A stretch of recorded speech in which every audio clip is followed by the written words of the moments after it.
We've all been through those e-learning courses where you're staring at the screen, counting down the seconds until you can click next. But do you ever work on a course and you worry that you might actually be making that kind of experience yourself? You want to break out of the teach then test model, but you find that whenever you try, you just end up making things look better, while deep down you know that it's still a content dump torture session. It just happens to be a prettier content dump torture session. And a lot of you tell me that you feel stuck making that kind of training, which is why today I want to show you a very simple gamification technique, the active learning string. This tactic actually makes it impossible for the learner to not engage with your content. And today I'm going to apply it to two completely different topics. And if you're ready to make gamified training that actually sticks, check out the link below to apply to be part of my program, the Effective Gamification Framework. Now let's get started.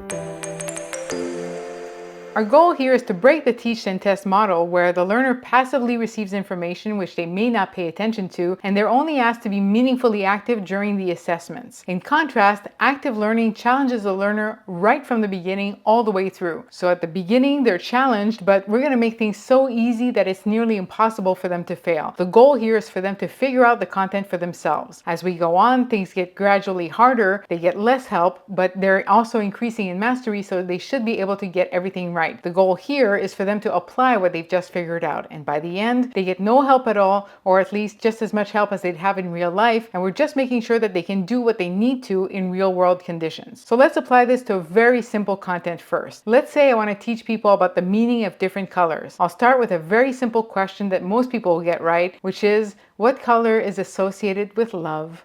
Most people will get this correctly, so you might wonder, why do we ask them this if they already know it? But at this point, I'm just getting them used to the game without having them sit through a tutorial. You immediately have to think a little bit. Next, I want to introduce them to something they don't know, like what color is associated with balance, at least according to my SME, which is ChatGPT. If I want to teach them that without giving them the answer, the first way I can do this is by providing some contextual hints. So again, what color is associated with balance? That's right, gray. You weren't given the answer here, you were just given enough to figure it out. What about nurturing? What color is associated with nurturing?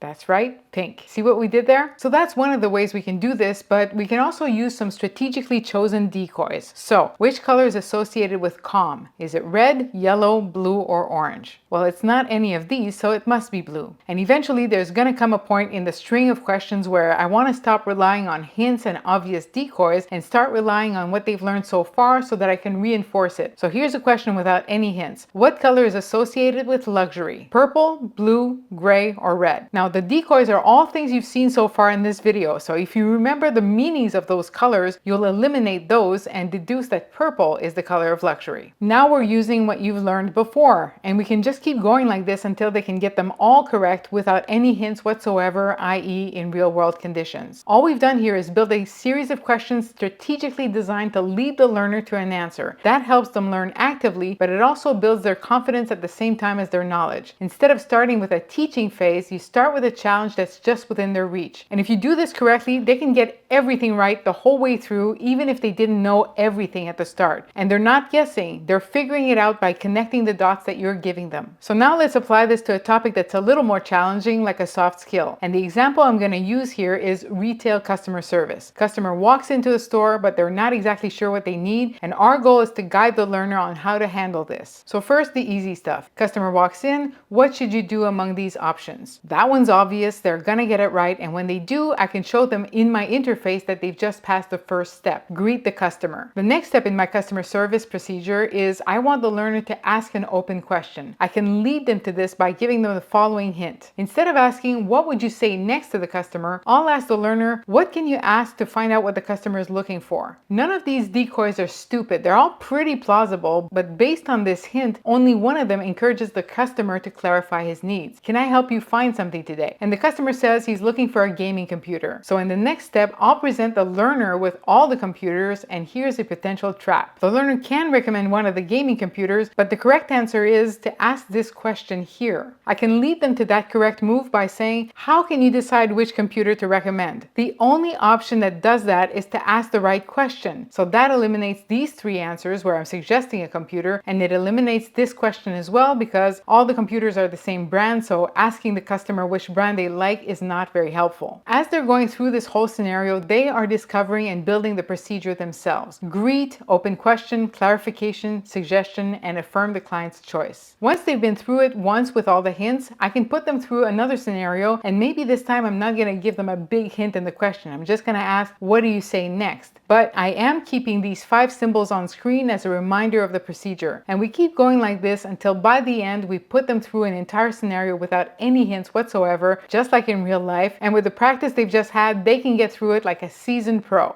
The key difference here is in how we're imparting the information in the first place. At every single step, we're making the learner uncover the information either through direct hints or by applying logic or by reapplying what they've just figured out. By using this technique, you're not only keeping them active and engaged, but you're making them reason through your content, which is much more likely to make your learning stick. You're not talking at them, you're making them actively assemble the information. The relevant gameplay is happening in their head. So the next time you find your training isn't engaging the learner, remember this tactic. And if you want to master all the active learning methods, check out the Effective Gamification Framework, which is my program exclusively made for e-learning designers. Click the link below to learn more about that. Thank you so much for watching, and I'll see you next time.